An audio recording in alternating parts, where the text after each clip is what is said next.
Apa kabar Indonesia? Sehat. Jawabmu sambil batuk-batuk. Sudahlah, jangan menipu. Aku tahu kondisi. Soekarno dan segenap pemuda Nusantara telah menjadikan tahun 1945 sebagai tahun yang akan diingat anak cucu. Soekarno dan segenap pemuda tanah air telah menjadikan bumi Nusantara bersertifikat atas nama Indonesia. 2 bulan 17 hari sebelumnya, 1 Juni 1945, Soekarno memprestasikan 5 butir prinsip sebagai pijakan keseimbangan jalannya bangsa yang heterogen.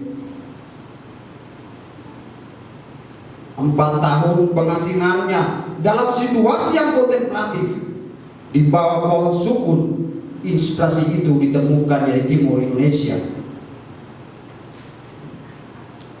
Berdiri di sini sebagai pemuda dari timur, memiliki tanggung jawab moral menjaga Pancasila tetap agung. Kurasa kau pun begitu, hai pemuda Nusantara.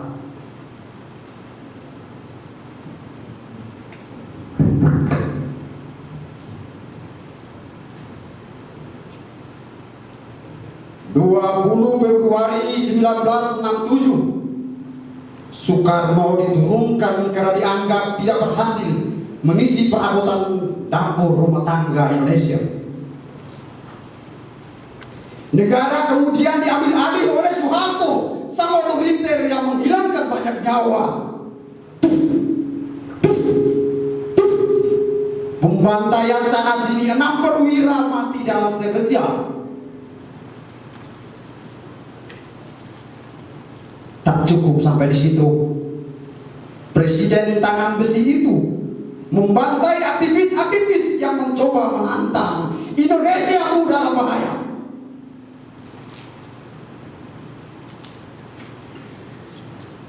Apa kabar Indonesia? Kali ini kau tak menjawab. Aku melihat sekujur tubuhmu luka tanpa perban. Aku kemudian tahu kau sedang sakit berat. Tertati-tati langkah Indonesia terus berlanjut dari satu pemimpin ke pemimpin yang lainnya. Kukira akan menjadi tabib, ahli obat untuk Indonesia yang sakit, malah semakin membuat wajah Indonesia babak belur. Sedih melihat rumah-rumah tua Hambalang, anggaran 2,5 triliun raib tersimpan di saku safari. Eksploitasi alam di mana-mana, rakyat kecil diusir dari tanah nenek moyangnya sendiri atas nama pembangunan. Konsep demokrasi nepotisme dari Sabang sampai Merauke dipimpin golongan demokrasi. Alih-alih di layar kaca baku hantam argumentasi, di balik kamera secangkir kopi mereka seruput bersama. Rapat-rapat para pimpinan menghabiskan uang yang tidak tanggung-tanggung, digelarnya di dalam rumah model istana, sedangkan para petani berjemur di bawah terik matahari, merawat benih padi agar menghasilkan beras berkualitas. Setelahnya, pemerintah malah lebih memilih impor beras dari luar negeri. Kasus HAM membludak, teroris menjadi-jadi, rasisme menjadi bahan guyonan. Konflik-konflik diciptakan, penanganan konflik dan anggarannya terus berlanjut. Ini adalah naluri kapitalis yang bekerja secara lembut, atau mungkin bisa disebut juga dengan seksi giler, atau mungkin juga seperti membunuh tanpa menyentuh.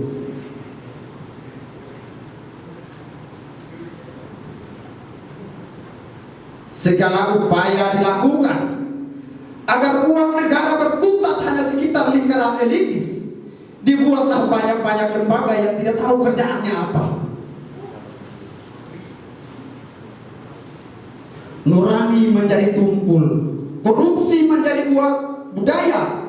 Lahan bisnis kelompok kapitalis bersembunyi di balik program pemerintah.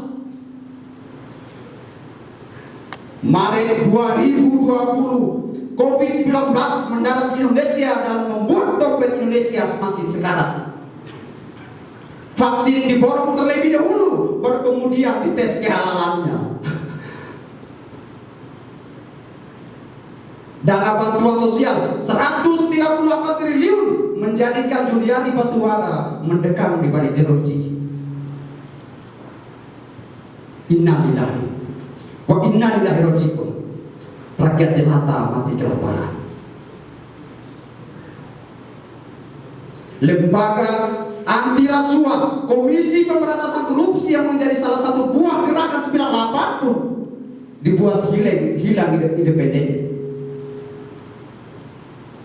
Korupsi menjadi barang biasa. Revolusi mental cuitan Jokowi kuanggap gagal.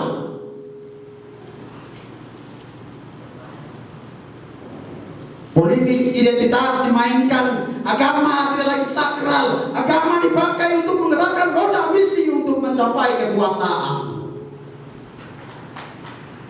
Kalau begini jadinya, mau dibawa kemana Indonesia ini? Jual beli jabatan menjadi lumrah. Orang gila yang sudah benar-benar bekerja untuk rakyat dipecat lalu diganti dengan sosok lain sebagai balas budi atau janji politik. Edi Prabowo misalkan menjadi Menteri Kelautan dan Perikanan hanya untuk menghabiskan dirinya sebagai seorang koruptor.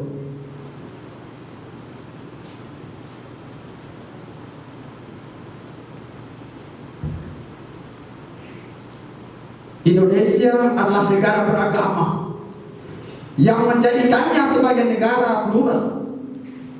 Sayangnya, segelintir pemuka agama memberi doktrin hitam agar sesama anak bangsa bergulat,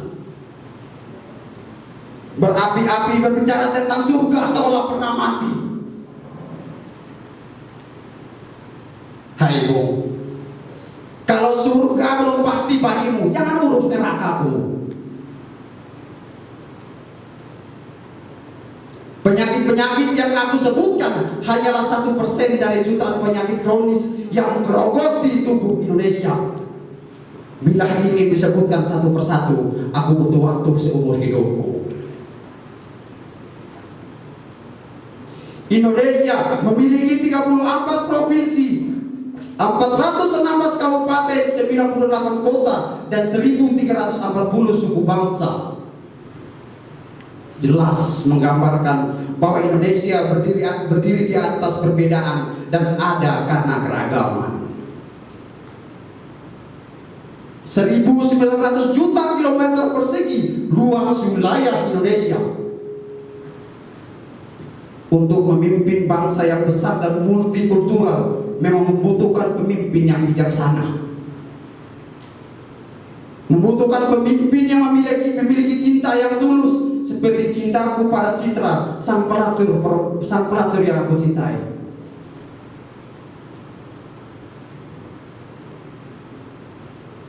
Aku merindukan pemimpin yang menyerupai hujan bulan Juni, membasahi tanah gersang dan memanjakan hidungku dengan aroma tanah basah.